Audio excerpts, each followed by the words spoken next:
Here we go. Here we go. There we go. All right. Hey, everybody. Hi, and welcome to this channel. Rio Koruk, Ryok. How I don't care how you pronounce it. Anyway, so the weekly release is happening. I think this is the third one I've done on this channel. I was going to search and see. I'm gonna put this on too. So as soon as I started, like, first of all, the water was colder than I anticipated. So that happened. I was like, "Ooh," a little shocked. But I feel like I immediately felt it in the heart space. And then it felt like my heart was like draining, like pouring out, right? Like sometimes if you've had a beverage that's been sitting in a cup for a while, you like pour it out before you fill in new stuff. And it was like that. It's 12:34 Eastern time. 55 degrees here. Oh yeah, I'm searching. I was like, because I think on the app I can search through my videos, so I can tell you exactly what number this is. I can weekly release. No videos were found. Hello. I guess I didn't title it that way. Okay. Yeah, so this is the third one. I remember headless heartless programming. What day did I do that? Release part two. Okay. It doesn't give me a date. Hello? I thought you did. It's fine.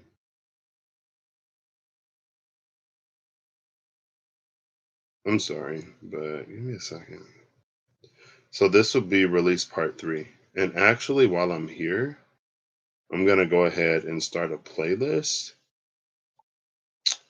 just in case I reference these later. Or it's nice to sort of have it all in one space.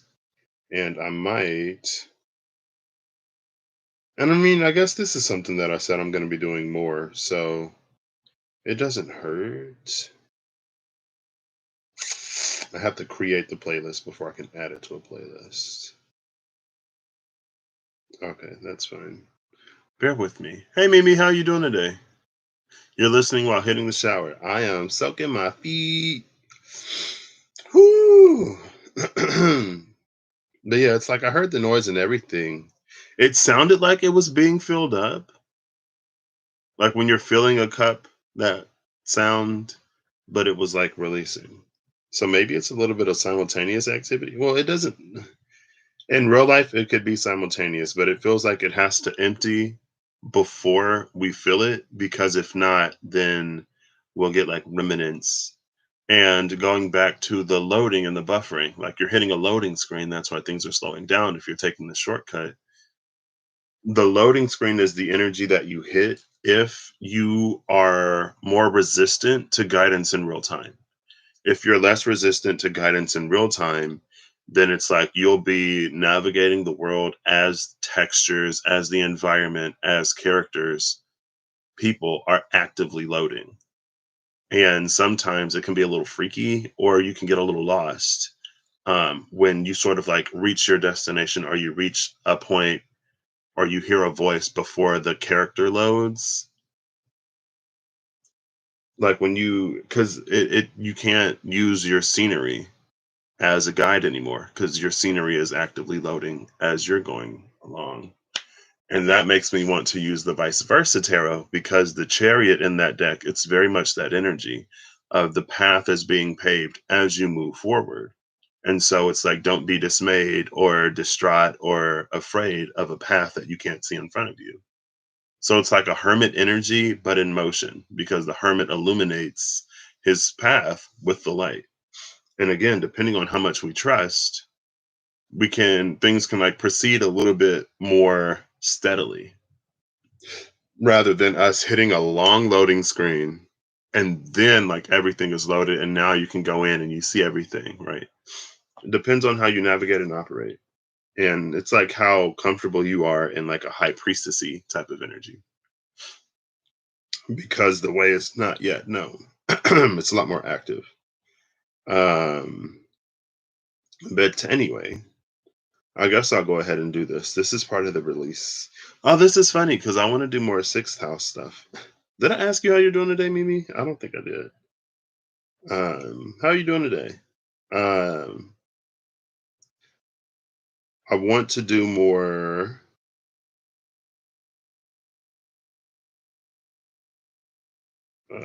releases, weekly releases. There we go.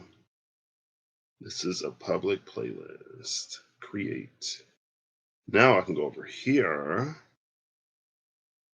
and put these in there. Yes. I already forgot what I was talking about. um,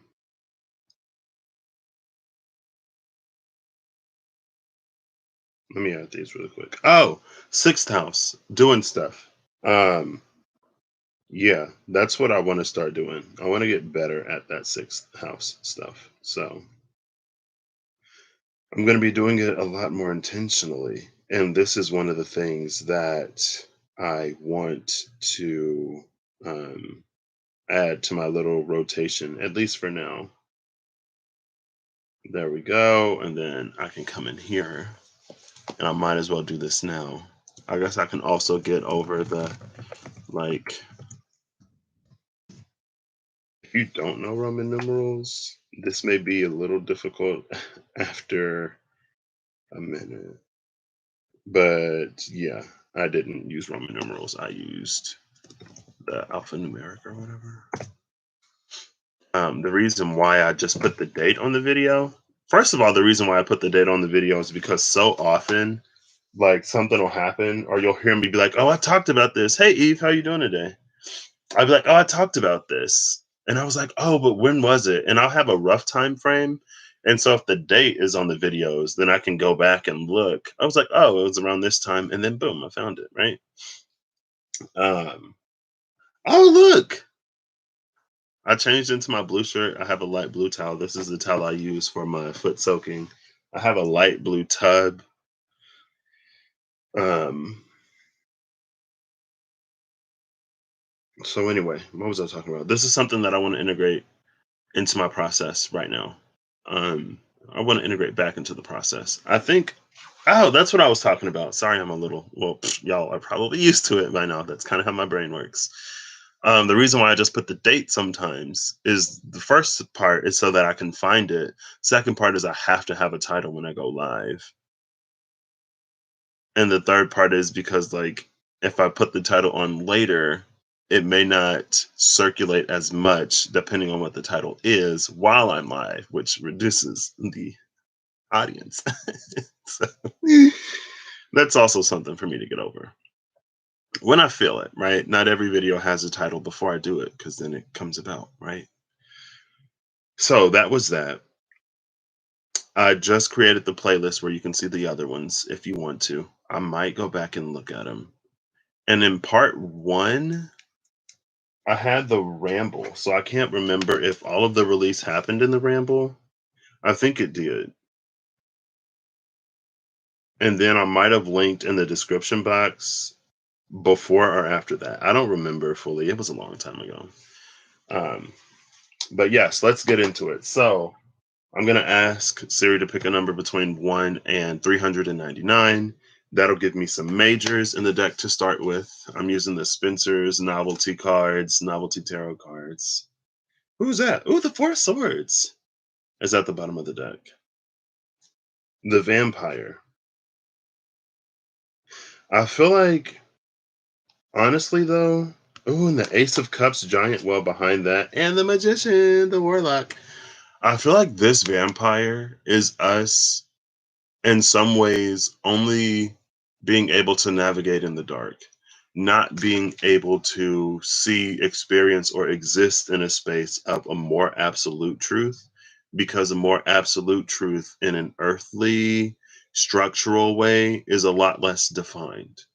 It's a lot more open to interpretation, cue the Ace of Cups. There's not a lot of structure. And I just saw Cindy's community post about she linked the video. It was like a empath and a narcissist that were like dating or something, like a sociopath and a neurotypical. And I've been seeing that video pop up on my timeline for a minute. And like it just keeps popping up. And I was like, okay. And then she linked it. And I was like, I could watch it. But in the community post, she was talking about how, like, we weren't always, like, our tribes weren't always this big. And socially, our dynamics didn't always accommodate for like nations of people. At some points, like, we were more nomadic, like way back in the day.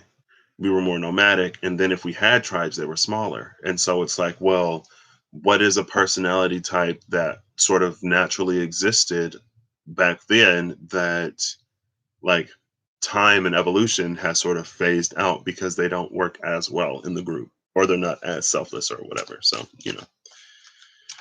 it looks like stars on the satin tapestry are twinkling. Oh, I love that. Why does that almost remind me of something? I don't know. I had a dream last night, and I was on a bus, and there was this little boy, and he was just slinging all kinds of N words at me, like hard R. And I just like laugh. I'm just like, you're a child. You don't know any better. But I also put him on like full blast. I was speaking real loud. I was like, wow, this little boy back here really just slinging this hard R at me. Like, whoa, what's that about? And then he was like, oh my gosh, I'm sorry. And I was like, it's okay. Like, you're a kid. You don't know any better. Like, I could be offended, but right now it's just hilarious that I'm actually experiencing this. And then we went off somewhere, and I guess we got to choose. It was like some kind of competition. And I've had dreams of competition before.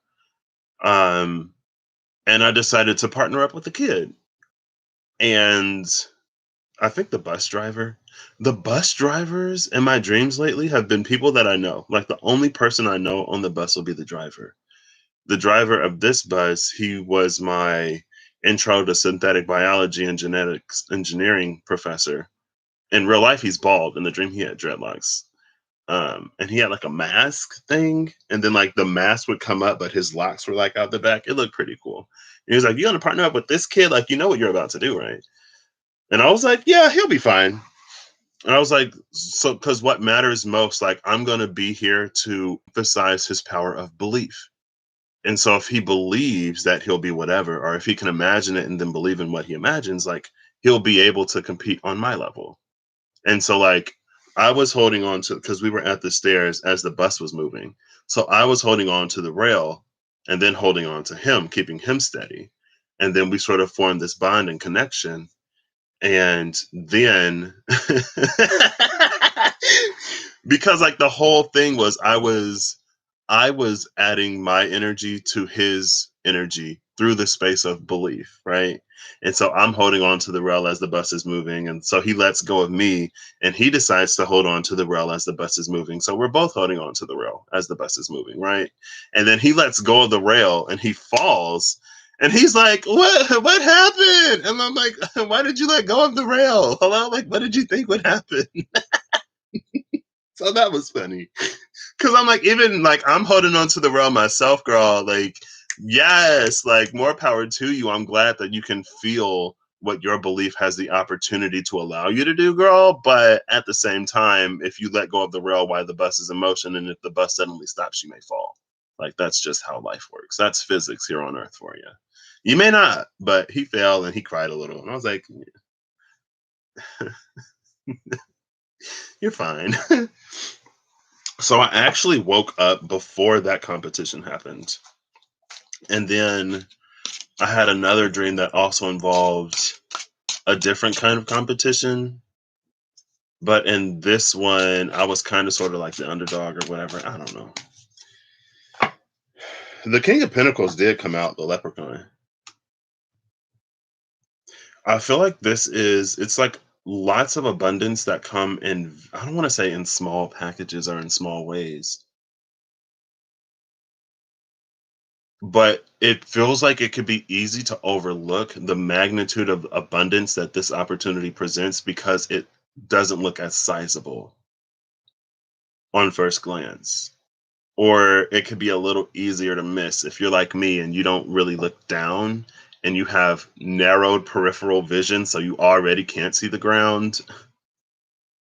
And so if you already can't see the ground while you're looking straight ahead, you might bump into the leprechaun on accident. Like I was out to eat with my friends yesterday. I had shawarma for the first time. It was good. It was an interesting experience. I was conflicted because the chicken was like hot and spicy. The hummus was like cold. I'm like, so there's this like hot and this cold, and then like there was like the hummus was smooth and some other things were smooth, but the Arabic salad thingy, whatever, like had crunch in it. And it was just like, it was a lot between the differences in texture, the differences in temperature of the different foods. Overall, it was really good. And I'm like, I need to like get out of my head about all that is clashing right now and just enjoy the symphony, right? It's not like, ooh, like in this piece, like the brass section, is it brass? It might not be brass. And the woodwinds and then the percussion, it's like I can hear them all separately at points within the symphony. And since I hear them more, I'm focusing more on them. I can still hear the overall symphony, but it's like, it sounds like this part is percussion heavy. And I was like, that's why I was like, I feel so conflicted when I eat this. But I'm a huge texture person when it comes to food. And that's why I didn't like lettuce on like burgers or stuff for a while. Because it's like the burger would be like hot and like tender-ish, but the lettuce would be like cold and crunchy. I'm like, it's a temperature clash, it's a texture clash. I don't like this. But it was my first time having shawarma. I mean, I had a bite of it last time I went to go visit my buddy, but he wanted the shawarma place, so we went to the shawarma place, and it was pretty good. I think that was my first time eating hummus too. I used to be scared of hummus. Don't ask me why. Don't ask me why. Don't ask me why. Okay, I'm gonna timestamp it here where we actually get into the release part. So I'll say pre-release ramble because I mean the ramble is a part of a lot of my videos, honestly. Like into the release. Here I try to separate it out a little more. And the thing that I do like about timestamps is that I can come back and then go immediately to the part if I watch it later. Um, so that's like I've had potato chips and sandwiches, and those are actually really good. So I will do that. I'll do potato chips in a sandwich and like potato chips and a hot dog. If you like break the chips in half and put it like between the bun and the hot dog on both sides. That's the only thing. I was like, potato chips on sandwiches are really good. And sometimes it's like the plain original chips taste better on the sandwich than they do off the sandwich. So that is the one exception to the texture rule, Eve. You found it. Is that it? Yes. I mean, I was going to ramble more, but it's fine. I'll ramble a little bit more because I haven't timestamped it yet. So, oh, hold up. Oh, no. I'll come back live later when I go through this for today, and then I'll do it then. Okay, that's fine. Disregard the motion. So I'm going to timestamp it like 18:55 for when we get into the release. And again, we're going to start the release by picking a number between 1 and 300. And that's inspired by this deck. They number the majors. And so the first 1 through 9 is 1 through 9. The second 1 through 9 is 10 through 90. And then you get 100, which is the third one, which is the sun, 19, 10, 1. 200, which is the third 2, which is judgment, 20. And then 300, which is the world, the third 3, 21. And so technically it would end at 300, but I'm leaving space in that extra 99 to take us beyond the world if it comes out that way. And again, I put my feet in the water. They were really cold. And then I immediately felt it in my heart space. And it felt like it was draining. But it wasn't draining in like a bad way. It's draining in a way that empties out old stagnant emotion and it makes way for new emotion. And since it's emptying, there's less like cross contamination of the liquid. So it was that feeling, but it sounded like it was being filled up, but it was pouring out. Oh, because it's like you're filling up a cup. Because it gave me like the image of the nozzle. So if you've ever had like a water cooler or anything like that, when you pull the nozzle, it empties out the tank, but it fills up the cup. So that sound is the cup being filled, but the visual was the tank emptying. And in that way, it carries a different message. Maybe because like so shout out to Russell from Wrestling Around who really sold it, not sold it, but put it to me in this way, in the first way that I've ever really heard about it. So the lower heart chakra is like that green color, the higher heart chakra is the pink. So it seems that, or it feels like the lower heart chakra may be draining to make room for new emotions, but the higher heart chakra or the reservoir, the tank and the element of spirit is also pouring down into us. And since it's like they exist in two different dimensions, we can have that simultaneous happening because then as the lower heart chakra empties it makes more room for the higher heart or something like that, because I was like it sounds like it's being filled up but it's pouring out, and then I was like, oh wait, like that's the water cooler. Die. I'm already starting to get warm. It's fine. I wasn't gonna bring any water, but I'm glad I did. Yep, it made that noise today. So let's get into it. That was the feeling immediately. So, hey Siri, choose a random number between 1 and 399. Siri isn't even listening. Hey Siri, choose a number between 1 and 399. A random number between 1 and 389 is 303. 389? I said 399. We get the 303, which is, it could break down to master number 33 because 0 is a placeholder. But it takes the energy of 33 and it expands it out. See, that 0 is the space of the higher heart chakra. The lower heart is 3, and then universal love is 3. And threes are catalytic. And so a 3 is something that will change something else, but that will be restored, or but that won't change itself. Like when you give birth, right? The mother and the father produce a child. The father isn't changed, and the mother after some time may revert back to, the shape she was in before she had the baby, but they bring in this whole new life. It's like that energy. It's a space that creates change, but something is preserved. And it feels like both the lower heart in some way and universal love in some way are both working to catalyze the higher heart into something that's able to bridge both of those spaces. And it naturally does that. But again, with that vampire for a source that was at the bottom of the deck and the Ace of Cups, oh my gosh, there was something about how we had been accustomed to living at night and stealing the life force of other things to sustain ourselves. But now it's like it's time to adapt to the light and it's time to learn to give to self without leeching from others. So 303, that's the world card and the Empress. And I'm going to go from the top of the deck. I'm going to pull both cards around it. Six of Swords, Knight of Wands, Eight of Pentacles are the first three cards. The Harpy, Hanuman, and the Zombie. I don't know much about Hanuman besides that he exists in the Hindu pantheon, I think. Besides that, I don't know anything about Hanuman. But this zombie card reminds me of the Ten of Wands that Leo got. I think Leo got the Ten of Wands, and it was on top of a coffin. But in the Ten of Wands in the Mystical Dreams Tarot, it's in the middle of water. Here, it's in the ground. So both of these cards, it's like a air over water, maybe even earth over water energy, because it's his feet, like he's dancing over the water. And here it's that similar energy of transition, but it's like from below ground to on solid ground.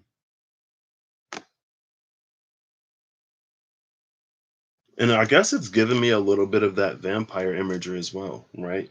Learning to go from like subterranean to actually on the earth. Now we get to experience the sun in a way that underground at the most we would have had limited access to through the space of like a hole or an exit or an entrance. Entrances are exits when you're underground, right? Yes, exactly. So, oops, King of Pentacles is at the bottom of the deck. Let's keep going. Looking for the Empress and the World. Oops.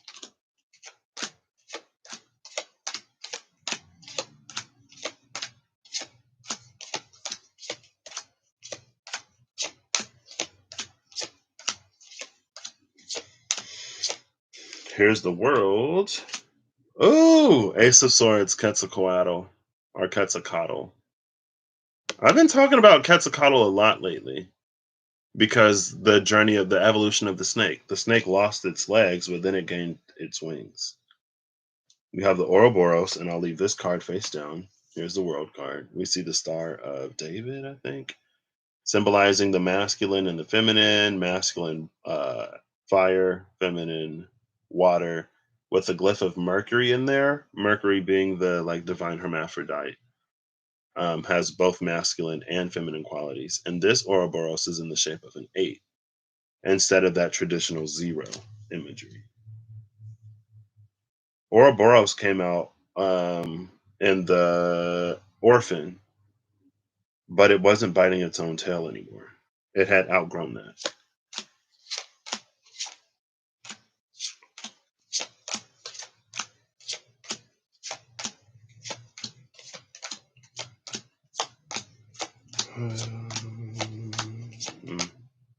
Oh, I saw it. I got a sneak peek. And I was like, so the buildup, it was the 10 of Cups, the Knight of Cups, and then the Moon. So here's the Moon, werewolf, which is us navigating a dual nature, which can come in as that love for others and the love for self, like Eve said. Because in the love for self, that's when we like, that could be the more primal, more instinctive, like need to survive. And in the love for others, it's the pack mentality or the pack like nature of the wolf. And so it honestly feels like the man is coming out as the lone wolf and the wolf is coming out as the tribal pack animal. And again, I feel like it goes to show that while man has been in, oh, excuse me. Ooh.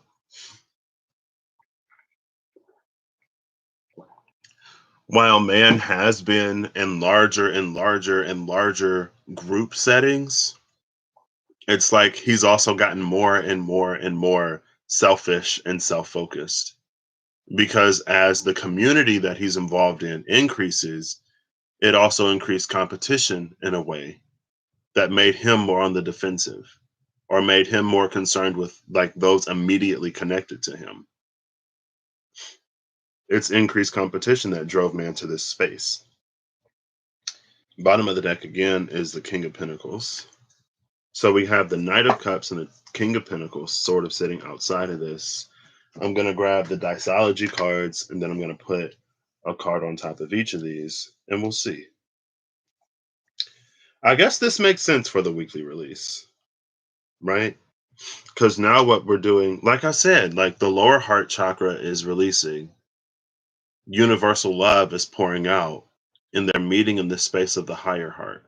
Now, the higher heart is virtually connected to universal love. So there's no real disconnect there. The disconnect comes between us navigating our lower heart and our higher heart and allowing that more smooth sort of transition and unison of the two of those to like the omega heart, right? And once you hit the space of the omega heart, you're basically like in juxtaposition. I think that's the word I want. Like you're immediately adjacent to the all. And that is the concept. Oh, okay. That's the concept of oneness that I more subscribe to. Oneness isn't like we're all the same, therefore, like there is no difference between us. Oneness is the concept that up the chain, we're all connected here. But down here, we are very much so individuals and we're very much so unique. And it's not to like circumvent or bypass the shortcomings or the experiences of others and chalk it up to like oneness. It's to honor ourselves in our individuality. Now, if you need oneness to look at people as people or to see people as valuable or valid, like one of the things that I don't like about how we approach like social justice and inclusivity and diversity is that argument of like, oh, we have more in common than we do apart. You're just like me. And because you're like me, you're valid. When in reality, it's like, they are who they are and they're inherently valid. They can be nothing like you and still be a person. And why is it that people have to be like us in order to be deemed valid, valuable, worthy of common decency? Like, where does that argument come from? And does that not just further establish whatever kind of superiority that you already have?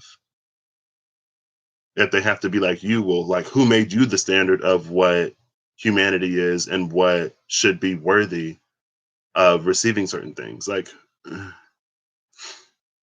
I think that's probably one of the reasons why we have to make it through every single minority group or every single difference that pops up because we're constantly trying to find how they're like me instead of just learning to love and accept them for who they are. It's like, let's just shortcut the whole process. People are people and they deserve to be treated like people. And then it's like over, right?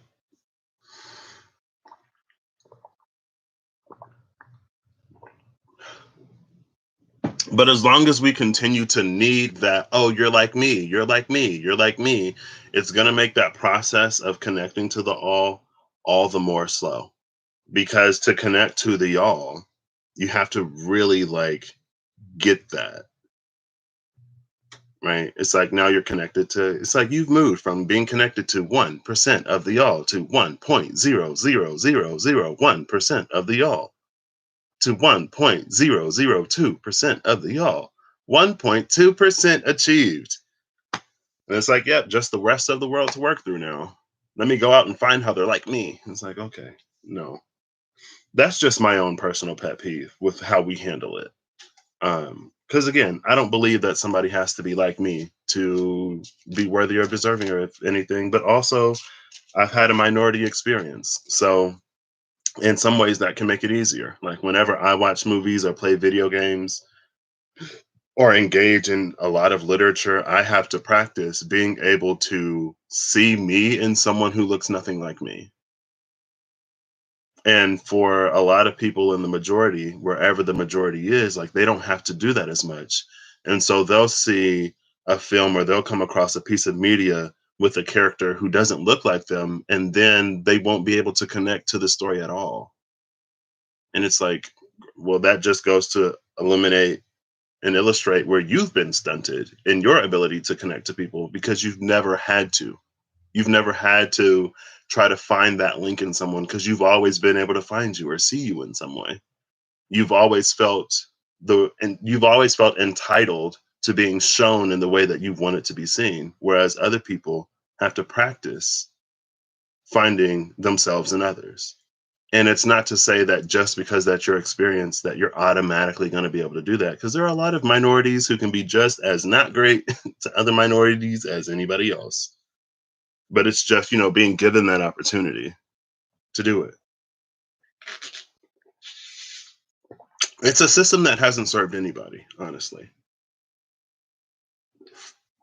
Some people feel entitled to certain things, other people feel disentitled to certain things.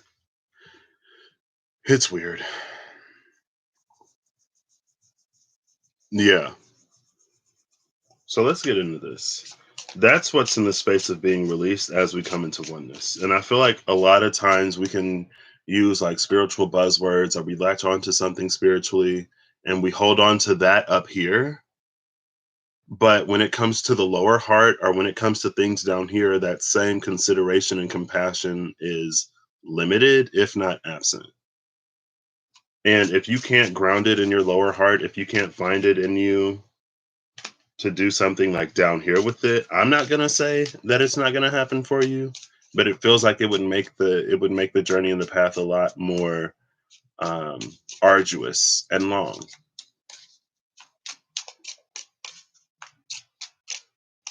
Who is this? Who are you? I'm gonna put you right here because that's where I noticed you.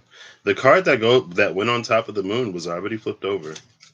Now these are still upside down or face down, so I'm gonna just randomly select two cards and put them here.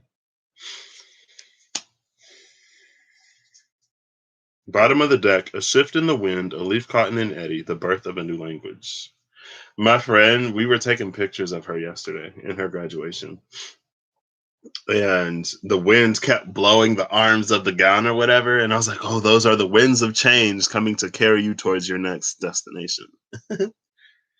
The winds of change are beautiful, but the leaf caught in an eddy, that's like if we're not grounded enough, if we don't have a sense of direction, then we'll get lost in the winds of change and we'll just enter like these little vortex tunnels in which we never go anywhere.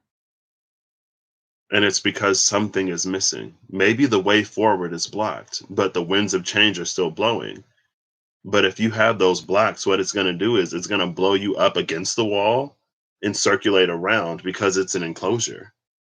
But the highest pressure is back here. So when you hit back here, it's going to push you forward again. And so it's this like ramming your head against a wall type of energy because you're not open to allowing the winds to carry you where it is that you're ultimately going.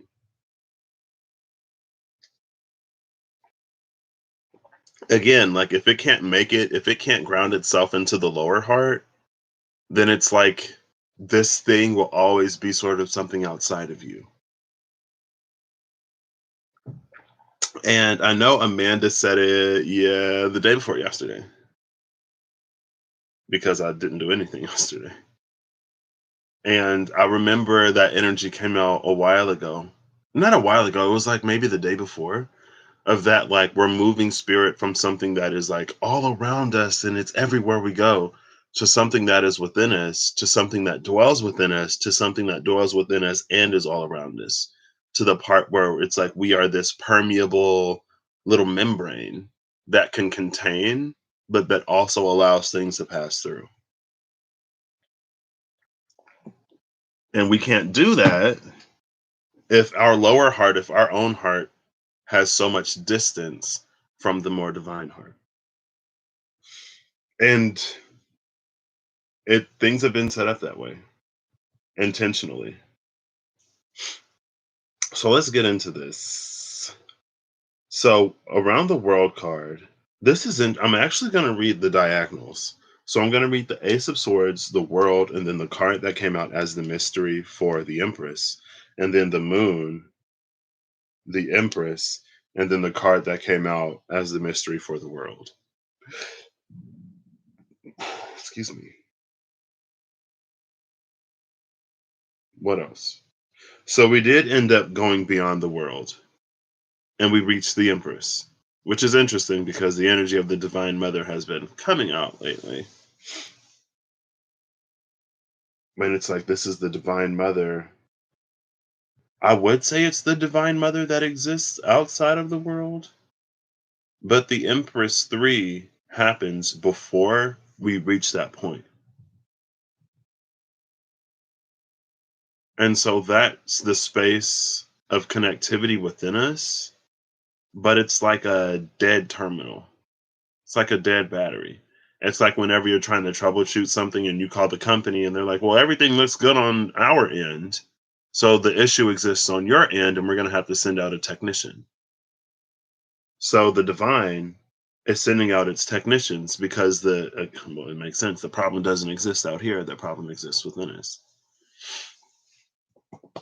That we're not able to be open to experience that level of love or connection because of competition, because we've bought into what, excuse me, because we've bought into what the world's been telling us about other people because we're comfortable and we don't really care. Complacent.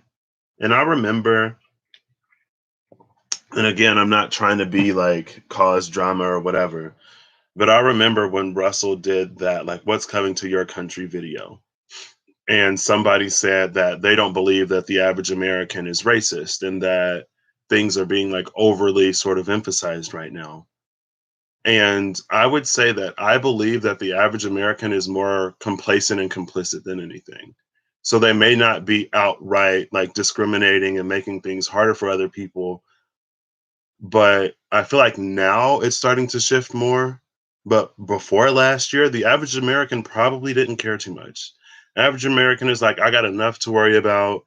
I don't see your points as valid. Like, I'm not like this, therefore nobody is like this. Like, you're being overly sensitive, you're over dramatizing what's happened. The average American doesn't care. And if the average American did care, things would be different here.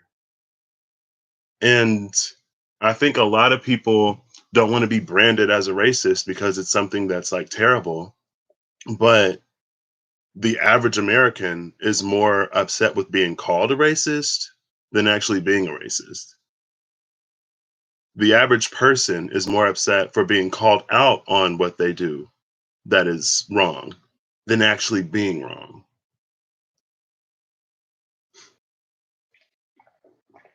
And if you're in a space of complacency and complicitness, that's how the Holocaust happened. Not everyone supported Hitler. There were a lot of people who were indifferent or who didn't want to go against and who just went along with the program. And then that happened. Just like the things that continue to happen here today. And again, like we're getting a lot better, like more people care. So it's not as bad. It's in a space of like improving. But being complicit and allowing something to happen isn't too much better than being the person directly like causing things to happen. That's why this lower heart needs to wake up because our world is hurting, but our world is hurting. It's like more than just the planet, like more than just the animals, more than just ecosystems being destroyed, more than just deforestation. Like the people on the planet are hurting. And there are so many like, oh, I love animals more than I love people. Like people, ew, animals, oh my gosh, I can't believe you did that to that dog. But then here's a whole nation of people that we do all kinds of stuff to, and the heart finds no grievance with that. The heart doesn't care. And it's like, how are we supposed to get there?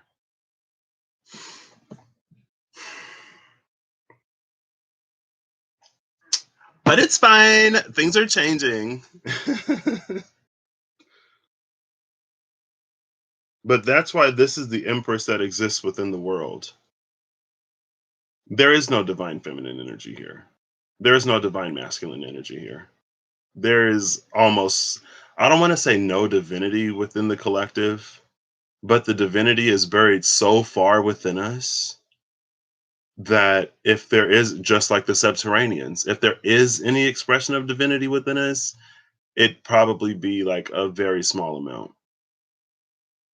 Because divinity that only surfaces in service to those who look like you or who you are directly sort of affected by, like,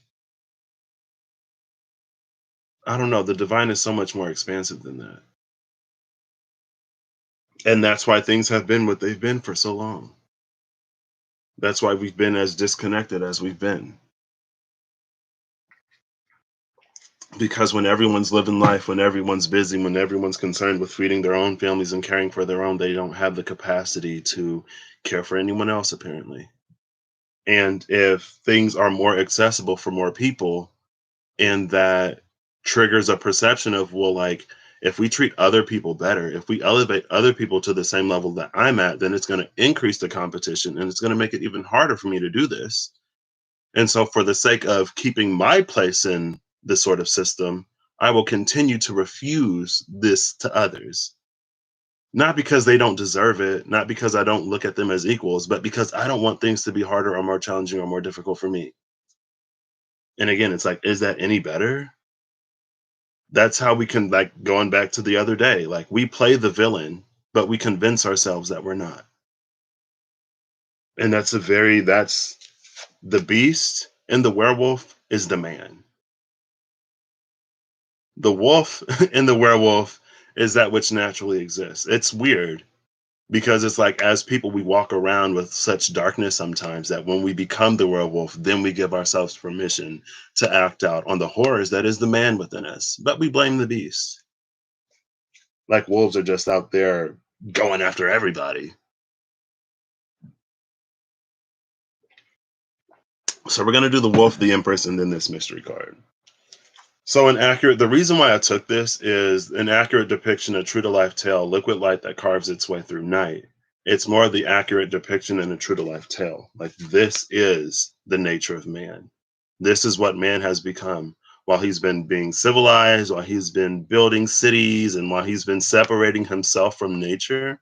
He's been becoming more and more and more of this beast that is ruthless, that doesn't care, that will go after, take advantage of, use anybody to get what he wants. But it's a dog eat dog world, right? That's who you have to be. That's how you have to operate to make any progress in this world. And it's something that we've been accepting and living with for a long time without questioning it. And again, it goes back to, like, I just watched Left Behind, and whenever we talk about the end days, it's like, oh, there's going to be this globalized currency and things of that nature. Well, if you look at cryptocurrency and Bitcoin, people are willingly buying into it because it's going to make them more money. It's not anything that's coming in an invasive way that's trying to control you. It's something that comes in that is the epitome of the structures that we've been conditioned to glorify, and we buy into it for opportunity. We bring destruction upon ourselves because of the love of money, because of greed. It's not even being forced. They come out with new cryptocurrency all the time, and we buy into it so that we can get money when it goes big.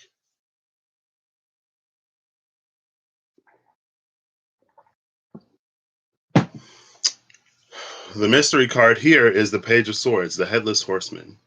The beginnings of self realization carried for one's mental space in preparation to welcome something big, preparing to welcome something big with the Headless Horseman. I feel like this was that headless, heartless programming. It's in the playlist now, so you can watch it if you want to. I don't think they're all like this spicy, but it is what it is. And if we don't call it out, if we don't change it, we're going to continue to get more of the same, right? A lot of times it's like, oh, I envision world peace, and I envision this, and I'm manifesting that, and I'm praying for this. But in our own everyday, day to day reality, world life, we can't be too bothered to do anything to actually make those things a reality. Like, this is all of the sense that it doesn't make. This is us charging off on this horse with no head, no original thought, no ability to critically think, really. And we just sort of go along with it, thinking that we're, like, doing something new and groundbreaking. Excuse me. But the opportunity is presenting itself to truly do something new and groundbreaking, to truly do something that will make a difference, to truly do something that matters, to truly do something new that'll give us something that we haven't been getting for hundreds, if not thousands of years in some places. And it's like, the environment might be changing, the situation and circumstances might be changing, but we're literally doing the same thing. We're doing the same thing in a different way, maybe, or in a different space, maybe. So we can't see that we're literally repeating the same cycles, but we are.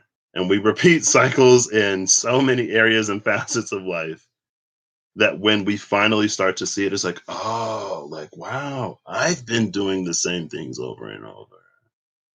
It's because of what I believe and how I operate that I always get the same outcome. Wow, well, maybe I should do something different. And the Empress is here, Kali. So Kali energy is coming in, draining what has become this more toxic masculine energy, alchemizing it in her stomach, reducing the amount of demons that these demons produce. because every time that the blood of that demon spilled onto the earth, it would spawn more demons. That's why they couldn't take care of it. It's like, well, how do we take care of it when it bleeds, it produces more? And then Kali incarnated as that which would take care of it. That's why she drinks his blood, so that it doesn't touch the earth, so that it doesn't spawn more demons. This is how we actually move forward. We move forward in a way that doesn't perpetuate everything that's been happening in the past, but expecting something different. Because I'm pretty sure somebody said that's the definition of insanity. When you do the same things over and over and over, but you expect something different. It's like, oh yeah, but I did that in like 1894. Oh yeah, but we did that in like 1926, 1953, 1972. So like maybe if we try it this time in 2020 or 2021, it'll be different. It's like, okay, yeah, something just drastically shifted over the course of the thousands and hundreds of years or hundreds and thousands of years. You've been doing the same thing, but yeah, it'll be different this time because I don't know, divine timing means that if you wait long enough, something will eventually just pop up, right? No, it takes effort. We live on Earth. Things don't just happen here. Especially if we're not in a space to receive them. We have to put something towards what it is that we want to manifest. Yeah.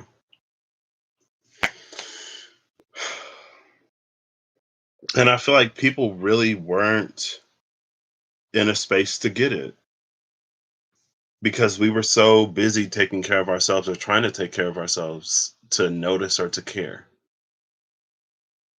Or we were so convinced by the powers that be that intentionally set things up the way that they were to even like be bothered. And one of the things that I don't get with some people, it's like, I guess we're all human.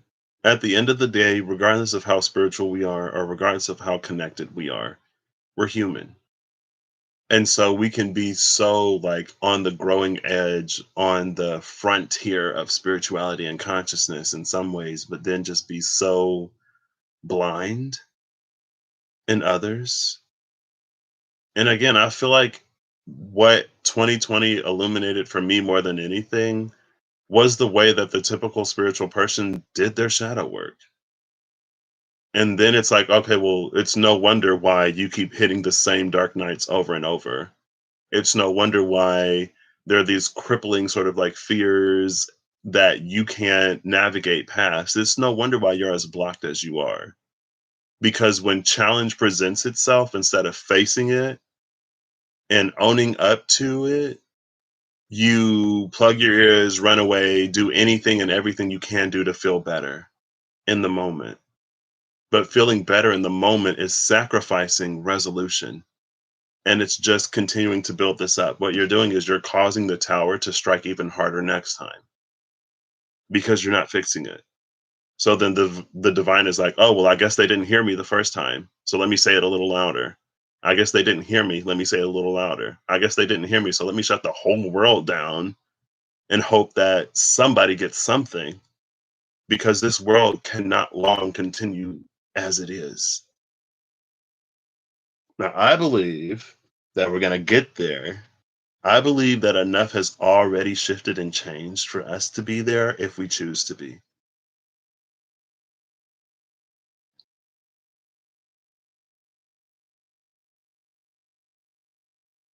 You were in the shower when you mentioned wanting to put more energy into the sixth house. Mm, I don't know. I don't really follow the transits too much anymore, honestly, but because I feel like astrology has become, honestly, more often than not, it feels like astrology has become something that we just stay stuck with. But that was my whole frustration with astrology last year. It was last year when I was like, okay, so all of these people that I've been, and like if you go back there when I was starting to get a little hot and fiery, I would be like, I don't know why people are so like spiritually weak. Like I don't get that. Like we're supposed to be so powerful and in touch and in tune, but operating in so much limitation at the same time. And the divine that I believe in, the divine that I subscribe to, is so much more powerful than anything that can happen and transpire down here. Infinitely more powerful than a piece of cloth that I'm asked to wear over my mouth so that somebody else doesn't get sick. Like, I can be compassionate enough to minorly inconvenience myself for the general well being of other people. But I feel like it was also so telling that, especially a lot of Americans, couldn't. And that's the majority of Americans. Don't want to wear a mask because, ew, minor inconvenience. Like, no, it's my God given right to breathe air. Like, girl, are people passing out and dying because of this piece of cloth? And if that's the limitation of the divine that you believe in, then that's your journey. That's your reality. That's your world. Good luck navigating that.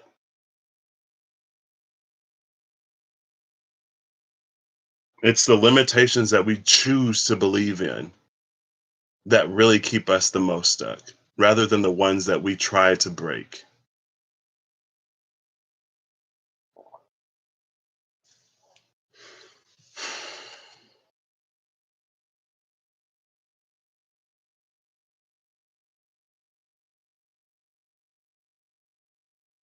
Oh. Yeah, honestly, like, I'm not here to like people who aren't for me. And the divine Venus is one person that a few people have been like, they would link me her videos.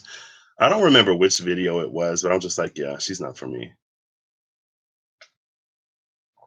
I personally don't get any benefit out of the things that she does, but I also know that different people resonate for different people, and people operate in different ways. And I was already over astrology anyway, so I guess it didn't really help in that regard. So, but I very, very, very much so see the value that we do for those who sort of need us in that way. And maybe there was a time when I would have been like, oh my gosh. But by the time I came across her, I was like, yeah, I was already over it. So around the world, we have the Ace of Swords, Quetzalcoatl, and an arrow that swims through the air, force pliability, and a fixed vision in a volatile space.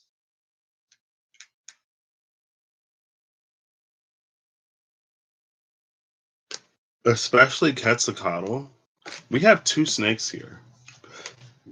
Excuse me. But one of these snakes have wings. One of these snakes doesn't. See, the snake is almost our it almost represents how closely bound to the earth we are. The snake doesn't even have legs to walk. It's cursed to slither. And so its mobility, it's already limited. But a snake that has wings frees itself from that. And I think that's a little bit what this forced pliability is. Pliability is like flexibility, but it's force. Like, you have to force something to be flexible. You're not trying to break it. So you got to be really careful. And when we're forcing pliability, it's like that tower. It's a tower moment. It's like you start really small, and it's like you hit another tower to try to get it to bend a little more, another tower to try to bend it a little more. And then you can risk it and send a bigger tower. But if you apply too much force, then it might break, and you don't want it to break. It's like a babysitting energy. It's the energy of somebody who's like 50 years old, but their mom still gives them baby food because, they don't want them to whatever. It's when we sort of refuse to accept or recognize change. And what happens is we stay repeating the same cycles over and over again.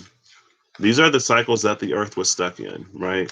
It's like, oh, we have an ice age, and then we go through a warming period, and then it's another ice age, and then it's another warming period. Like, we have good days and then bad days and good days and bad days, and overall everything pretty much stays the same. This is a little bit why I don't like the number 8. A little bit, because the 8 can be beautiful if you're in a beautiful energy. It'll give you more of that. But if you're in a space of lack or limitation, it'll give you more of that. and we don't often like break it to really rise up and like shift the whole scale, but that's what we're in the space of doing right now. So all of this is changing. It's already been released. It's important to, I guess, remember. And then we have the Knight of Swords down here. Nearly perfect harmony, a crystal clear night of trident stars, and triplets in the third trimester. It's interesting that triplets in the third trimester came out because I remember Her Mother Maiden Crone series. I think I watched the Crone one. I was like, yeah, no, maybe I got to be a woman for this. I don't know.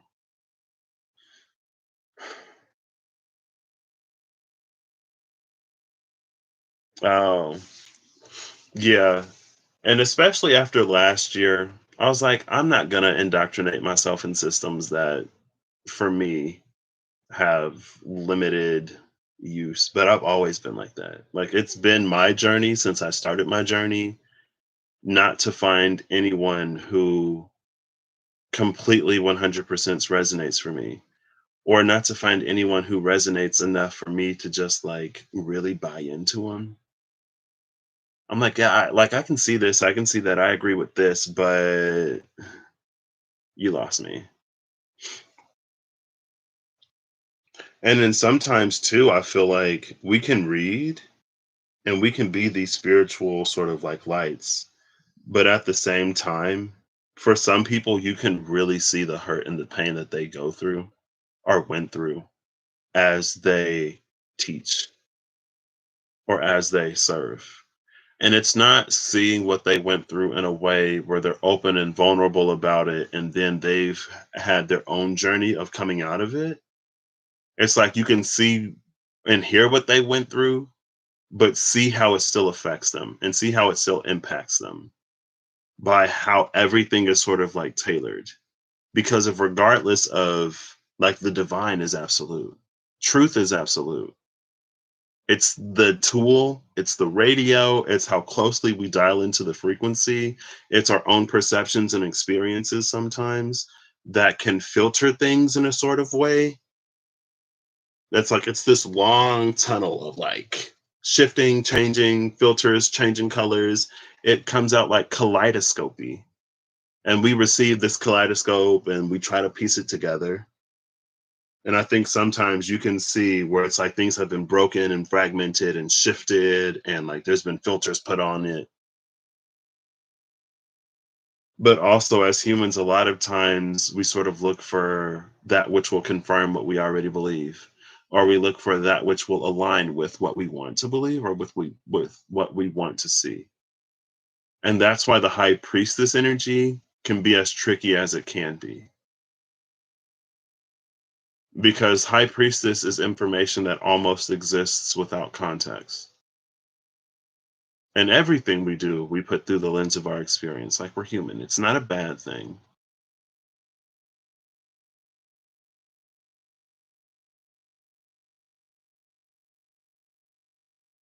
I feel like I need a wisdom of Lord Ganesha card. Ooh. I'm gonna grab a wisdom of Lord Ganesha card. This deck is my like, oof, calm it down, simmer it down, give us something useful. Because just yelling or getting upset or heated, it's not necessarily going to produce any like viable change, right? But maybe I shouldn't go to this. That's a little bit of a cop out. That's a little bit of a cop out. At the end of the day, we have to be open to seeing things and experiencing things in a way that we've never done before. We have to be removed enough from our own self comfort, from what we need to be true, what we deem to already be true. Again, right now, the South Node, collective South Node is in Sagittarius. So everything that you've already been conditioned to believe, all of this higher learning that you spent years and years and years following certain systems, accumulating and generating knowledge, the South Node is there. Right now, all of that stuff it's all under revision. It's all under review. Anything and everything can be changed. North Node is in Gemini right now. It's like, well, what works in real life, right?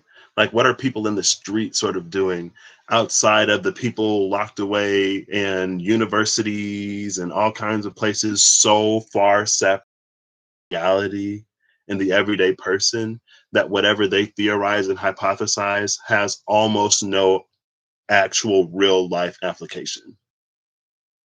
And it's like, oh yeah, like that's gorgeous. Like, oh yeah, that's really cool. I wouldn't spend money on it, but I can see how like cool it is, right?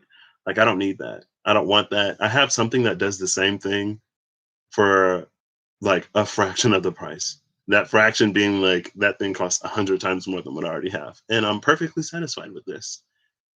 But then Sagittarius will be like, oh, but like you don't get it. Like you don't understand. Like this is better because of this, and this has this, and that. But it's like I get it. I understand what you're telling me. I'm telling you that I don't care. I'm telling you that, oh my gosh, like, yeah, that's impressive. I don't need it. And just because, and I knew a Sagittarius like this, just because I'm not buying into what you're selling doesn't mean I don't understand it. Doesn't mean I'm not capable of getting it. It's just not for me. It's not applicable for me. I have no use for it. I understand that you invested a lot of time, energy, effort, and money into this thing, and you want to see a return on your investment.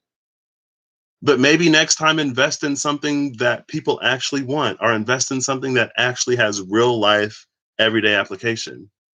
And it'll be a lot easier to recoup those losses.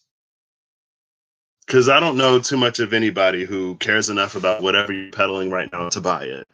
I'm sorry that you invested so much into it, but it doesn't work in real life. And maybe if I existed in your world where everyone's an academic, then yeah, but down here things don't work like that. And I think that's where a lot of disconnect can kind of sort of happen. Honestly, it feels like this energy has been working for a long time.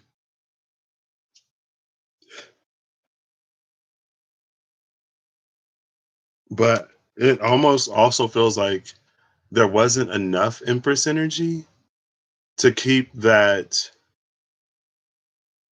Your SO is Sagittarius. Pretty interesting around here. I like, don't get me wrong, like I love Sagittarius. It's just like shadow side of Sagittarian energy that kind of sort of like irks me a little bit, especially because like I don't like I'm capable of understanding things, but with like that more shadowy Sagittarian energy, it's like, well, if you don't believe what I believe, if you don't see it the way I see it, then like not only are you wrong, but you're also dumb because you're incapable of understanding how right I actually am. It's like, okay, well, whatever. But in general, Sagittarius is one of my favorite placements, especially when it comes to anything like spiritual. I love Sagittarius in a spiritual space because my brain goes like everywhere. And I feel like a lot of Sagittarians, like they're able to get to the point in a way that's like it logically makes sense. Like I can follow from start to finish. I was like, oh, ooh, like, oh, that's interesting.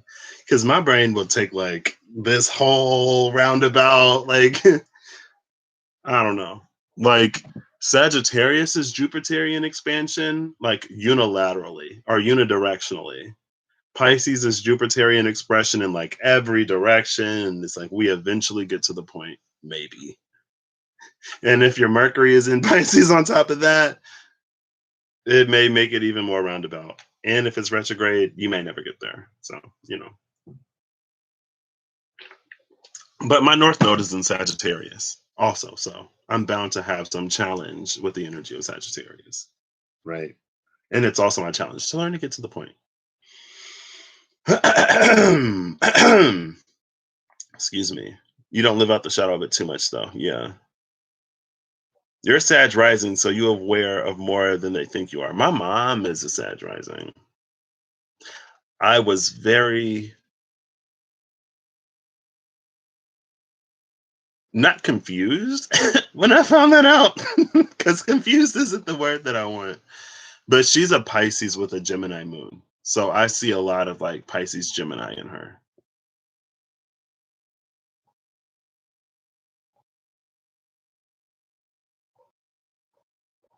Yeah.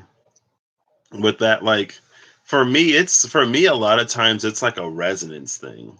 And I hope I can do it within myself because I would hate to be here and be a hypocrite, but also I'm human. So, girl, it's 100% likely that that could be the case. That's why, like, as I'm reading stuff, I'm also like at the same time, like, is this me? Like, do I do this? Am I choosing to see myself in a way where I can't see this?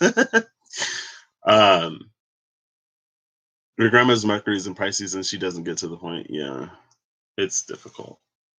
The reason why I don't get right to the point is because, like, when I don't believe in singular reasoning. There aren't a lot of things that I do for only one reason. Like, just because you told me to do something, just because I should do something, just because it's expected for me to do something, like, I need more reason than that. Like, oh, like, this will give me a lot of money. Okay, well, like, I need more than just a lot of money. Like, and so, like, there are so many influences and factors when I come to a space of decision that I feel like it's like if somebody asks me my opinion, then I feel like I also have to describe, or I also have to include, like, everything that influences my opinion. And then in trying to, like, come to or trying to find all of the influencing factors on the way to reveal my decision, I get lost and I forget what I was talking about. That's how I get lost. But it would probably also help if I just say it first and then leave it that way. And then if the person wants more clarification, it's like, oh, because this, that, and this. And like my Piscean brain can see how it's all connected in a way that maybe others can't necessarily. Or don't. I'll say don't at the jump. But then sometimes they get it. Like, oh yeah, that does make sense. I'm like, yeah, right? Everything is connected.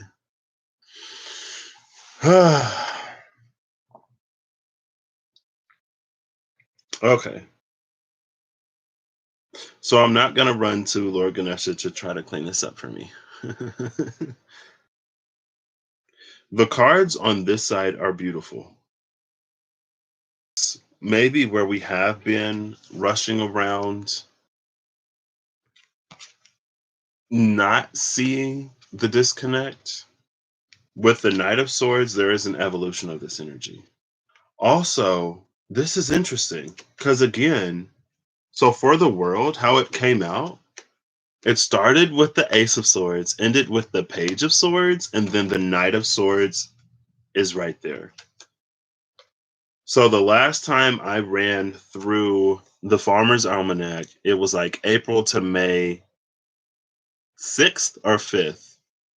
I started with the Ace, the Page was the last card, and then the Knight came out immediately after it. And so over here, it's like the beginnings of self realization and nearly perfect harmony.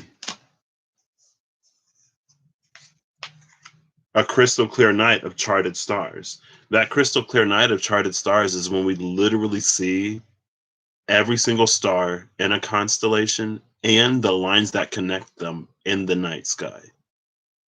It removes a lot of the guesswork and like where things could go because of this harmonizing factor. It's interesting that it's the Five of Diamonds, like Five of Pentacles energy. And I guess it goes back to the question that I had yesterday of can we fall forward? And it feels like the collective is finding itself in a space of falling forward, where our own sort of like shortcomings,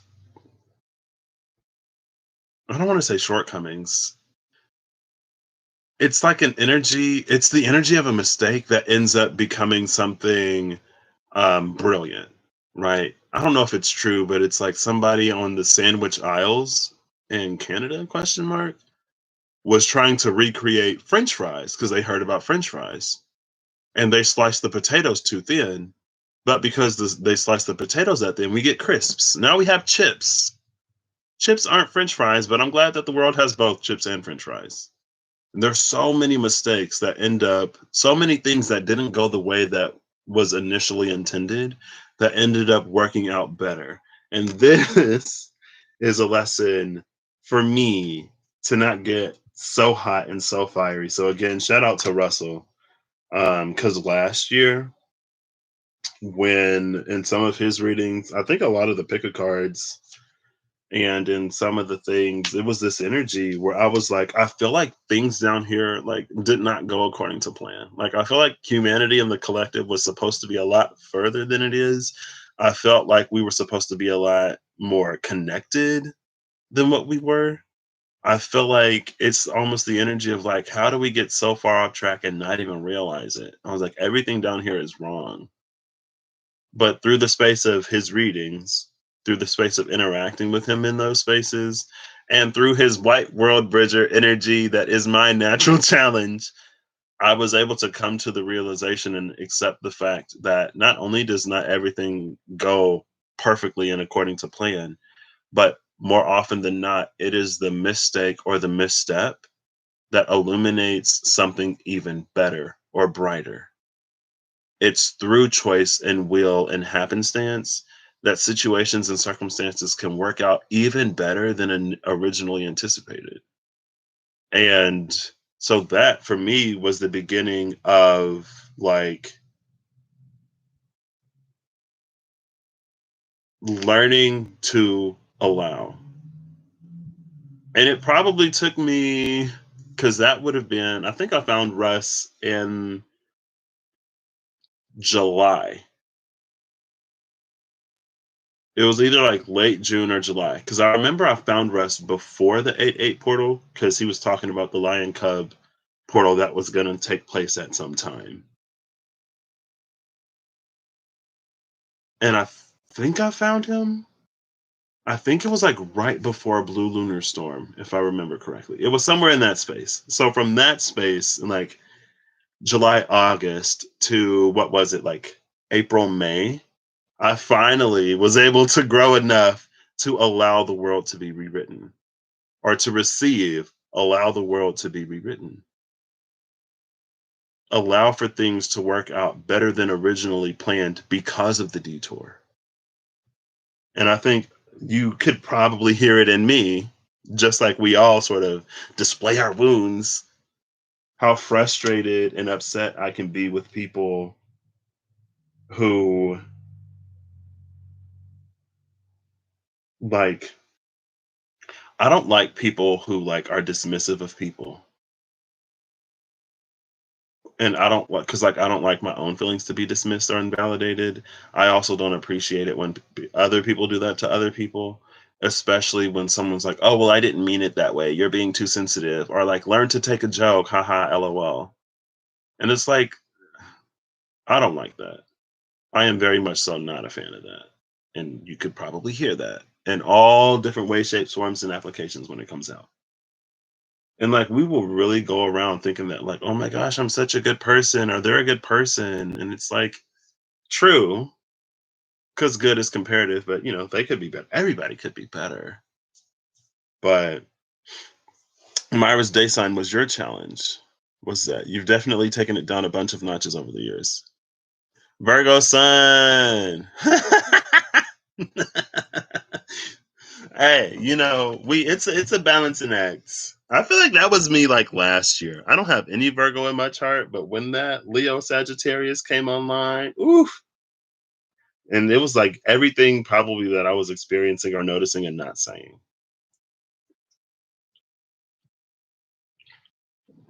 But again, it's like for me, I tend to pick up on like things of resonance. Like if we're saying one thing and we're doing something, what sticks out the most to me is like that mismatch, that disconnect. And so even when I came across certain like spiritual topics or topics that had become spiritual, like twin flames, excuse me, I was like, something about the way in which we talk about this, the energy of this that I feel, and the way that we play these out, like there's some disconnect all over here. There's a lot of like, and then that's why like one day I was like, well, let me like type on my notes, like, let me give it a different name. Yeah, we did. And I remember because dude was like, oh, well, you're not on the journey. So like you don't know, like you have to be one to know what it's about. Like, you're not on it. That's why you don't get it. And I'm like, okay, okay. And then, life happens. And it's like, see, you see the disconnect now, don't you? I'm just, I'm just playing. But that's the thing about being human. And it's like when we find something that holds a certain amount of resonance, or when we find something that describes how we feel, then we can buy into it full force. And I think a lot of times, sometimes it's not meant for us to take completely. Sometimes it's meant for us to take in part, and then to allow our understanding to naturally expand. But when we take completely, and when we hold everything as truth, it can blind us to those distortions, or those areas where it's like the like, if it's this sinusoidal wave, if we accept the whole thing as sinusoidal, and if we're fixed to that, there's like these little, like, randomly noisy bits in the middle that, like, jump around and don't make any sense. But we zoom out, and then we, like, oh yeah, like, overall it's good, so I'll take the whole thing. And then that can create these little traps. That's the energy of this Page of Swords. When we don't see, or when we refuse to acknowledge the holes in an argument, but we take the whole thing as fact. Again, it's more of that shadow side Sagittarius energy, because the shadow side of Sagittarius, in order to maintain what it believes, it will treat anything that disproves that as an outlier, or as if it doesn't exist. And it's like, well, here's some very real evidence as to why in this situation, or in this context, you're wrong. And then that's when Sagittarius turns into Gemini, and they're able to talk their way into, like, still believing what it is that they believe. Like, shadow side of Sagittarius retreats so hardcore it's in the space of the shadow of Gemini. We're like, yeah, but like, but instead of, like, convincing you, they convince themselves. It's like, okay, Sagittarius, all right. Eventually, one day, maybe you'll see. And, like, South Node was already in Capricorn, so the systems are already crumbling, right? It's like, girl, everything is already going down. You don't need to try so hard to maintain this. It's like, they've already triggered the TNT to explode. Like, the wrecking balls already hit this a few times. It's moments away from just, like, completely falling to the ground. But keep on. More power to you. And then next, South Node is going to be in Scorpio. I did the zodiac readings, and, like, I don't like. So for the people who read, is there one sign that you're like, oof, this is probably going to be heavy? And is that sign Scorpio? But Scorpio was so gorgeous. I was like, what is this? Scorpio, hello? Scorpio was like, Scorpio and Libra were both pretty good. Um, but I think Scorpio was, like, the best, the most gorgeous, and I did not expect it from Scorpio. Scorpio also had, like, a 10, 9, 8, 7, 6, 5, 4, 3, 3, 2, and then it's like, numerologically the 10 can also be broken down to a 1. And it was like, I feel like there were some heavy cards in there, but overall the energy for Scorpio was like, they had the 3 of Wands and the 3 of Cups. I'm like, oh snap, wait. And the 4 of Swords. I was like, what? South Node Scorpio, like, the energies that we're coming into next are fixed. And so South Node Scorpio may honestly just fix us wherever we are. And it's like, either we'll be stuck in the death energy of Scorpio, or we'll fix ourselves in the transformation in the transformation side of Scorpionic energy, which will propel North Node Taurian energy even further, and expanding comforts and expanding nurturing, caring, compassionate energy and making the world a better place for even more people. Or we can dig our heels into selfishness and stinginess and try to make our own lives better. But then when the nodes shift, it's gonna fix us into a space of decay because everything around us will be flourishing. Everything around us will be growing. But if we're too selfish or too afraid of being vulnerable to take part in that energy, then we'll also probably miss out on some of that. It's a like being selfish and not being vulnerable. It's a double-edged sword. Like the Muriel card, Cancer, in the year two of Angelarium said. Like as we grow, it's important for us to be like shielded and protected, but it's also as important for us to know how to be vulnerable. So, but I don't know. I don't know. Scorpio could be anything. There is so much to Scorpio. That's why I was like, is Scorpio like finally like coming out of the depths? Like you've been down there for a long time, Scorpio. Your watery brethren and sister, and we're really concerned about you. Probably Pisces more than Cancer, because Cancer might not get it. They're too cardinal to understand. But we Pisces, we get you. I'm just playing. It changes for you each time, but there's always one or two that stand out in a series. Yeah. Well, like I think that was just like the first time. Maybe it wasn't the first time, honestly, because I feel like I did a fixed sign reading and Scorpio was actually pretty good.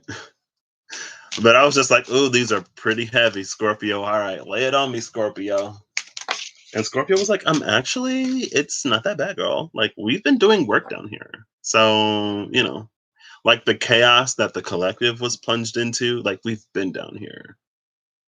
And it got a little crowded down here. So, we decided that, well, hey, if everyone's at the bottom, then maybe it's safe to go to the top. I was like, okay, well, work, Scorpio. You might like it up there. You might decide to stay. The Page of Pentacles, Baron Samadhi, or Samdi, I don't know how to pronounce this, came out with the Harpy Six of Swords at the bottom of the deck, and the Seven of Wands mummy under that.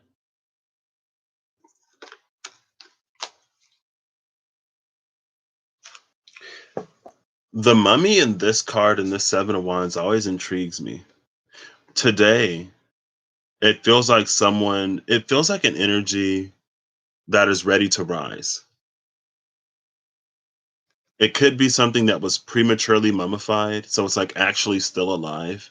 Like Romeo and Juliet, when Romeo thought that Juliet was dead and she had just taken like the potion or whatever, and then he like killed himself and then she woke up. So it's like this is an energy. Also, it happened in Yu Hakusho in the beginning. It's an energy of like somebody trying to get back to their body, somebody trying to like move just like a finger or something to let somebody know that it's still alive. Like, don't close the sarcophagus. I'm still alive in here.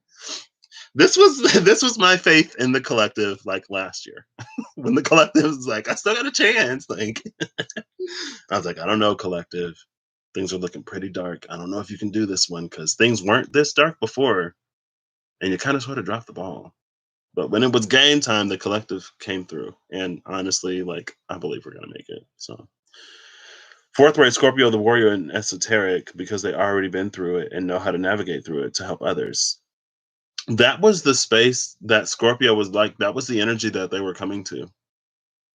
It was like Scorpio had found the light in the dark or had found a path through the forest and they were going to be positioned to be able to help other people. And it's like nobody will be able to navigate it like Scorpio can. Um, Yeah, see, there's this energy again. It's bringing me back to the Ace of Swords Quetzalcoatl. It's like what we thought was dead is it's soon gonna like gain its wings and fly.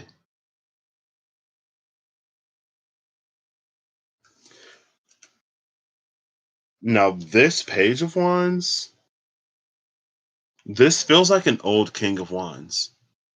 This feels like, oh my gosh, I just watched this earlier.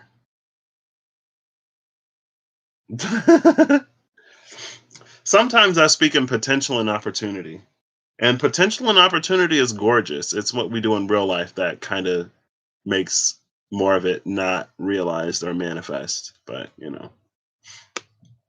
this is looking like an old king who is about to lose his throne or who has lost his throne. And so this king plotted, this was the rightful heir to ascend the throne of the flame. Even though this is the Page of Pentacles, I guess. I don't know. Just this is how it's coming, okay? This king did something to the rightful heir, hid their heredity, hid their inheritance, made them look a certain way, convinced them that they weren't rightfully there. This is the flame of spirit, much like the spirit of Mufasa, kinda. But this is like, this energy stole the throne from the progenitors of this energy and claimed its seat. This is the spirit of the ancestors of this individual, reminding them or telling them that they actually are the rightful heir to this throne. Excuse me.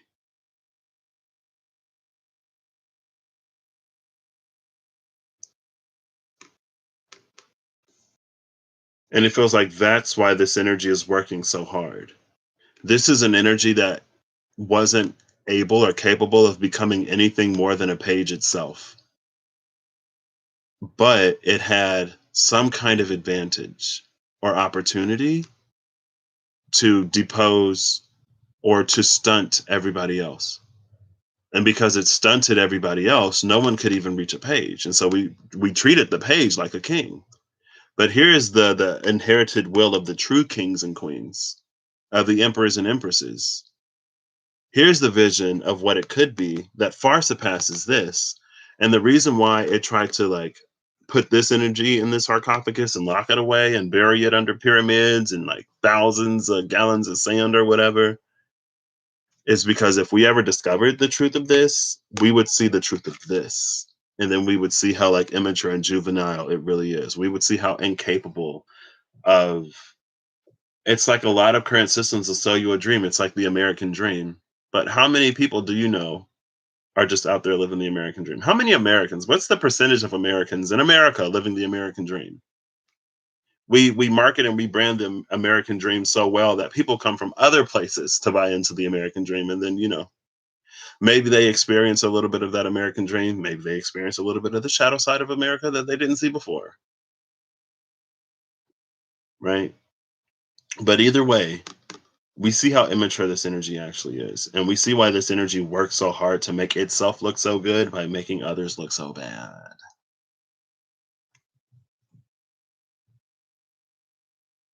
But with the Six of Swords, it's like it's not going to last pretty long. The jig is up. Maybe that's what I'll title this. The jig is up. What's the American dream? I have no clue at this point. And then the Three of Cups, the witch is down there. So shout out to all the Glendas. Shout out to all the good witches doing the good work, I guess, to get us to this space. Because anything can be used for good or it can be used for not so good, right? And everything, I want to say everything is capable of being used in a good way. Even if, again, with this barren energy, even if we're conditioned to look at things in a more negative light, even if we are predisposed to have certain feelings. Yeah, I probably will. So if you see Eve, if you go back and if you're still looking for those old Hierophant videos, it might have been March, between March and April, maybe. March, April, May, somewhere around there. But it probably being like starting in like July, maybe. If you see some chili peppers, if you see a chili pepper emoji in the title of the video, that means it got spicy. So, but I'll put a trigger warning. The weekly releases, though, I think I said that a lot of them might not carry this energy. A lot of them might actually carry an energy like this, especially that headless, heartless programming. When that Page of Swords came out, so I feel like because when we started, there was an energy. So basically, to finish the thought, this was some power that be that got to dictate and determine how we view this energy. And so what it did was it demonized it and it villainized it, or it portrayed or allowed us to come across only the bad of it. But this is an energy operating in the good of it for the sake of the collective, because it's the Three of Cups girl. So anyway, just got to put that out there, I guess. Um, but yeah, a lot of them might actually carry an energy like this. And like these are some of the heavier, more fixed things that we don't necessarily see that need to be released, that need to be brought to the surface of our awareness so that we can change. Because it's like if we're changing everything outside of us, but the inside of us at our core isn't changing, then what good will all of that do? Because we still won't be positioned to receive it, or to not to receive it as fully as the divine is trying to offer it. And that's going back to that energy of like the divine heart pouring into the higher heart, the lower heart like emptying and making itself available to receive from the higher heart. And once the lower heart receives from the higher heart that is being poured into by the divine heart, that's where the higher heart serves as this bridge and as this more stable and solid connection between us down here and the divine up there. But if we like do this stop and go, or if we have like, if the higher heart is like barely trickling into our lower heart, then that connection, it's going to be almost non-existent, right? Maybe you'll be able to connect to a space and hear from the divine, but in your day-to-day life or in your everyday life, maybe you won't be able to ground it or operate in it in a way that expands you. It's an energy of expansion that is directly related to the energy of release. Because if we don't release, we're not going to have any room to accept anymore. If your hands are already full, if your house is full, if your room is full, if you have nowhere to put all of the decks that you have, then why do you keep buying more decks? I slowed down, okay, and I'm finding a place. Honestly, though, I had less room for my decks when I was like putting them in a box and like hiding them. Now they're just like up here in my room. It's like, okay, I have my room. I have a lot of room in my box now because now I don't feel like digging in my box anymore. I'm like, I'll just keep them out up here and like I'll reach for them. So now I'm gonna go to the wisdom of Lord Ganesha. I'm calling myself out too. Now I'm gonna ask Lord Ganesha to come in and to, you know, not clean this up for me. I don't know if I did a sufficient enough job of cleaning up. And again, it's like my hope for humanity, my hope for the collective, my belief is that we'll get it together, that we'll learn to love and care for each other again, that we'll learn to see humanity before we see our differences well enough that we don't have to sacrifice what makes us different and unique for the sake of harmony and for the sake of cohesion, because it's what like that is literally the beauty of earth. That is literally, I almost want to say why earth was created, to be a space that is full of so much variety and diversity in life and climate, that we really see how like life really finds a way to survive and to thrive in any space, and that it becomes stronger because there are so many seemingly at sometimes like disparate pieces, but from an outside perspective it's like we're able to see how it all works together. And if we had a true appreciation of that, then we wouldn't ask or demand that people assimilate or sacrifice their differences.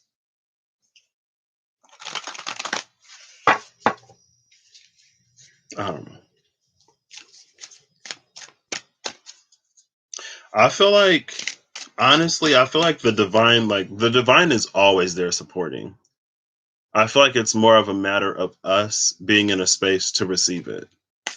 Because at the end of the day, we have free will and we have free choice.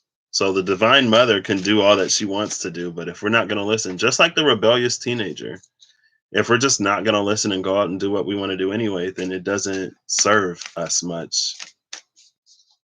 And so I guess the reason why I say that is because, especially within the past year, I would just caution us against like relying on the divine or some aspect of the divine to do everything for us.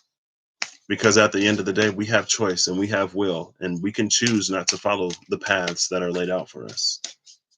We can choose our own destruction if we want. We can choose our own suffering and misery if we want to. And the divine, respecting our choice and our will allow it. Because that's what it means to have free will and free choice. Like Amanda said, just because you have free will and free choice doesn't mean that you're free of the consequences. And a lot of times as humans, it's like, we like to go out and make our choices and then rely on the divine to try to step in and to mitigate or to negate the consequences. And for quite a number of us, that is purely our relationship with the divine. Oh, divine, please rid me of the consequences of my actions so that I can be free to go out and do this some more and not experience anything negative in this life. Because if you loved me, you would have me not suffer and you would let me go out and be a mess. And like, that's how that's how some people, like, especially if like you're a user or something, maybe that's how we talk to some people. Well, if you love me, you would give me the money to go out and continue to ruin my life. And ruin my life is a little strong, but that's what we expect from the divine. Or that's how we use the divine. That's our primary relationship with the divine, a lot of us. But we already had, like, when the South Node was in Capricorn, the North Node was in Cancer. Like, the Divine Mother has at least been here since then. But it took us some time to release and to open up and to be able to receive. And I guess the fact that, like, we're able to perceive Divine Mother energy, the fact that it's able to be felt as present as it is, signifies that we are in a space of receiving, right? Because if not, then that energy would still just be floating around in the ethers trying to find a way into your life to make things better. So decision, prosperity, and the great blank space. This is the first time this card has actually come out of the deck. I've seen it at the bottom of the deck once, like recently. I've had these cards since like December 2019, I think, is when I ordered them. And I kept this card in the deck. This is the first time it's come out. Decision, prosperity, and then the great blank space. This is something that we have to decide with more than just our heads. We have to decide with our hearts, and we have to decide through action that prosperity is something that we want. And then we have to be open to receive it. We have to be open to allow it, and we can't have any preconceived notion of what it will be. Because to have that preconceived notion or to only abide by that preconceived notion is to, by default, not be in an energy of true acceptance or allowance. Decision, prosperity, and the blank space. That spirit is like, the power is yours, the choice is yours, the energy is here, the energy has always been here. Bottom of the deck is be candid. I want to read that one, but also I need to use the restroom. So that's how you were exposed to organized religion. Yeah, I grew up in the church, so. But like I think my mom's more spiritual than she is religious. My grandma is as spiritual as she is religious. She's a little bit more spiritual than religious. She's more spiritual than religious, but and then I'm like a lot more spiritual than I am religious, like a lot more, significantly more.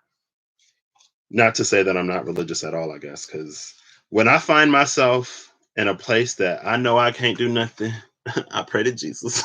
I'm like, Jesus, I try to do a lot down here, but this one is out of my hands. Like, can you please?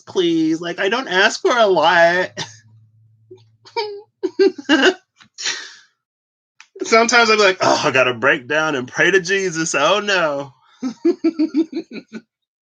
But then also I'll see so many messages. It's like your spirit team is active and present and like they want to help you, girl. Just ask. Like, please give them something to do because they are there to assist you. You ain't got to do everything yourself. Used to be an Eastern Star. I have no clue what that is. Okay, let me read this so I can go to the bathroom. Be candid.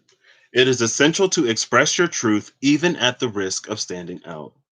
The situation at hand is asking you to express your thoughts. In the past, you have tried to maintain peace by staying quiet or swallowing your words. Have faith that open and honest communication can bring resolution to the situation. If you are not sure where you stand, Ask. Since this card is about communication, it may indicate someone's words have created a moment of clarity. Be willing to communicate your concerns clearly. Remember to be open to others' views or arguments. Let your emotions flow without trying to block them while looking at decisions and solutions. Ganesha prompts you to be wary of coming across as rough or uncaring when you communicate your concerns and ideas to others. Before you express yourself, take a deep breath and think of what you are trying to say or what you are going to say. Convey your thoughts in an understandable, brief, and well thought out manner. I'm not good at that. Like, I can think of what I'm going to say, but then when I start to talk, I forget it. So, I'll do better.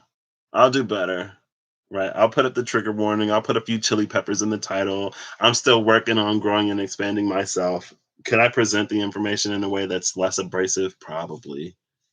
But is it like the time for us to be like completely aware of this as we're entering these seasons of abundance so that we're not carrying the same blockages and limitations into the boundless expansiveness that we're in to the point where like we're pinching off infinitesimally small pieces? I think so. Could I probably still deliver the messages in a better way? Probably, yeah. So, the women of the Masonic Order. Oh, okay. Don't know too much about that, but that's not surprising. Teal represents the throat chakra, which represents both speaking and listening. The throat chakra is the gateway for the higher spiritual realms.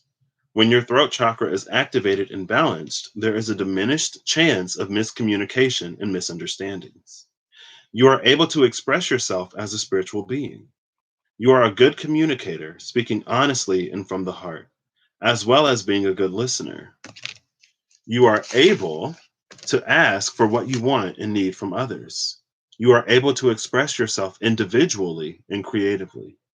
Your relationships are based on truthful communication and true intimacy. This card invites you to create emotional balance and stability in your life. And surrender, number 2, is under 25, be candid. And then personal transformation. So, personal transformation, surrender, and be candid. That has also been, I've tried to do that, especially as things started to get, no, even before things got super hot and spicy. Like, whenever I'm going through something, I try to actively share it. Um, as I'm going through it on this space, because I feel like for the most part I'm good and I've been good for a while. But it's not that I still don't go through things. And I know that like it's important to me that since I occupy the space in the way that I occupy the space, that I also leave room um, to show all sides of me. So I'm not going to be the person that like, and again, we all have different paths, journeys, we all have different boundaries, and we all have different processes through working through things. But I try not to be the person that runs off and goes through everything in the dark and continuously puts on like a brave face and a strong voice. Right. I try to be more open and vulnerable with my journey because, again, like I said, it's important to me, especially because, I talk in the way that I talk sometimes. So, all right, I really got to go to the bathroom. I really got to go. Okay. Just names. Oop. You deliver however you're supposed to according to the energy present. Yeah, and I felt that by the end of the reading. So, So we have the king of the king and the ace of pentacles, the king and the ace of diamonds. So we saw the ace and the page and sword, the ace, the page and the knight of swords. We're coming out with the ace and the king of diamonds. So a bell that brings the physical and intangible into harmony as it pulses out into the universe, collision or cohesion. This bell, this divine mother, this divine feminine, divine masculine, maybe even divine father. What's the divine father up to? That's what I want to know. I'm curious. Sometimes I fixate on the energies that are like absent. Like when the Time Master was everywhere, but all of a sudden, like the Time Master hasn't come out in like a few weeks, in a month, in months. Like, where's the Time Master? What is the Time Master up to? Because the Time Master had his nose in everything. And then he just disappeared. Like, what's up with him? Where's the divine father? What's divine father up to? What is divine father about? This is that bell that's pulsing out, and it's trying to, what it's doing is it's like it's shaking us into alignment. And as it's shaking us, if we're open, if we're vulnerable, if we allow change to happen, as we shake, it'll knock off all of this stuff that we don't need. And so it puts us in a position to like eventually, like, it's like this, right? This is this energy up here. I'll try to do it. This is this energy down here. I can't, I'm human, okay? It's like this one is going like this. This one is like either like this or like this. It's real slow.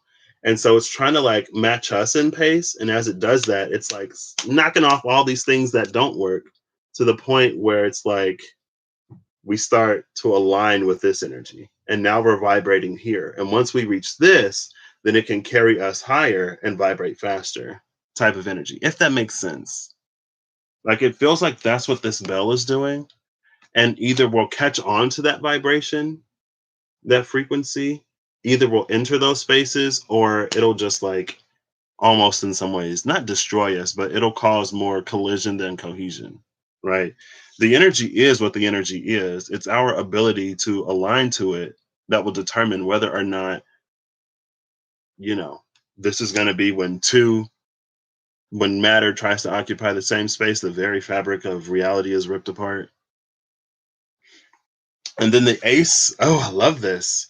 Chain links a divine codex. An arrow pierces the heavens and breaks the clouds. Again, it's offering us that, like, once we can resonate down, like, it has to slow itself down to come down here. But once it picks us up, once we get on board, it's like, I don't know if it's going to like shoot us back up or if it's going to be this like gradual increase as we go up. But with chain links, like everything right now is happening for a reason. Like I ended the video, I think yesterday. Context isn't a solution, but it can make navigating challenge a lot easier. And so, shout out to the divine. Thank you. Thank you for loving us, even though, you know, it can be hard for us to love us sometimes. Sometimes it's hard for us to love ourselves. And even then, the divine is like you're good. Like, I still love you. And you're like, really? You still love me, even though I did this and this and that? And the divine is like, yeah, you're human, girl. It comes with the territory we discovered.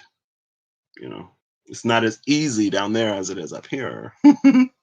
Maybe, I don't know. Take it as it resonates. All right, y'all. I got to go to the restroom. Thank you, even Mimi, for being here. I hope y'all have a good whatever whenever you see this. I hope you're acting in alignment to make that which you wish to experience your reality. I hope that when the divine speaks to you in a way, you have the capacity to allow the space for the understanding to follow. And that's also something that I think Reem talked about in her mandala reading last, and I think somebody else may have talked about that. Maybe it was Amanda from Anamkara Messages. I don't remember, but it was that energy of like, you get the message sometimes before you get the understanding. But if you're open, that's why sometimes the High Priestess is my live life and find out card, because as you live life, you'll expand into knowing what the message meant. And then you're like, oh, that's why I see signs all over the place. Sometimes before I'm even ready. But I'm like, I notice like something is going on. Like I'm noticing some things going on here. And then something happens in life. And I'm like, oh, that's what it was all about. Okay, I got it. All right. So, whew,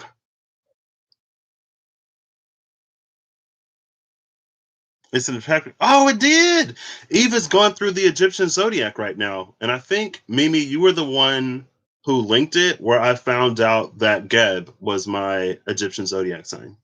I was like, I randomly found out my Egyptian zodiac like last year or the year before. Never did anything with it.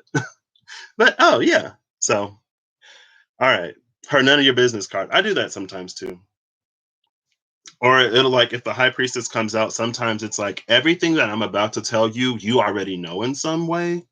Either you need confirmation or you're resisting the knowing. But the high priestess, sometimes she's like, they already know. I'm like, okay, well, you already know everything I'm about to tell you first and foremost. So, all right, I gotta go. Talk to y'all later. I'll be back for the calendar today. Bye.